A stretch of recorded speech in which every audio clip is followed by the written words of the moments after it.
Hello chers élèves, voyons ensemble quelques parallélogrammes particuliers et on va commencer par le losange. Alors, qu'est-ce qu'un losange? Je rappelle une définition de sixième.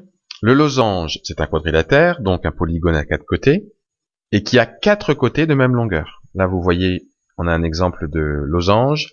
AB est égal à BC, qui est égal à CD, qui est égal à D1. Quatre côtés égaux.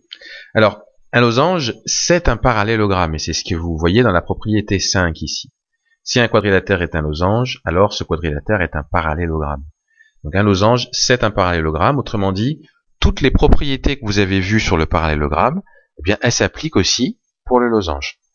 Par contre, il a aussi des spécificités, puisque ces quatre côtés sont aussi égaux, hein, on l'a dit, et l'une de ces spécificités, c'est que ces diagonales, évidemment, elles se coupent en leur milieu puisque c'est un parallélogramme, mais elles sont aussi perpendiculaires. Donc, dès que vous voyez un parallélogramme dont les diagonales sont perpendiculaires, eh bien, vous pouvez être sûr que c'est un losange. C'est comme ça que vous pouvez le montrer. D'ailleurs, c'est ce que je vous dis en remarque. Comment prouver qu'un quadrilatère est un losange? Eh bien, si on arrive à montrer d'abord que le quadrilatère c'est un parallélogramme, dont deux côtés consécutifs sont de même longueur, bien forcément, les quatre côtés seront égaux. Vous voyez? Je reprends. Imaginons que on sache que ABCD c'est un parallélogramme.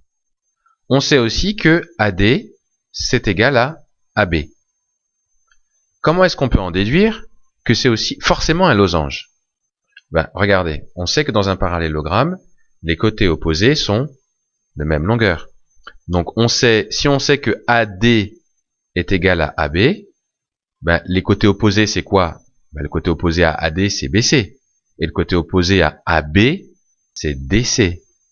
Donc en fait, on se rend compte que les quatre ont la même longueur, puisque les côtés opposés sont de même longueur. Donc ça peut être une idée pour montrer qu'un losange est qu'un quadrilatère est un losange. Mais si vous arrivez aussi à montrer que c'est un parallélogramme qui a les diagonales perpendiculaires, bien forcément, on pourra dire que ce quadrilatère est un losange. Donc en fait, la remarque, c'est quelques petites astuces pour arriver à démontrer qu'un quadrilatère est un losange.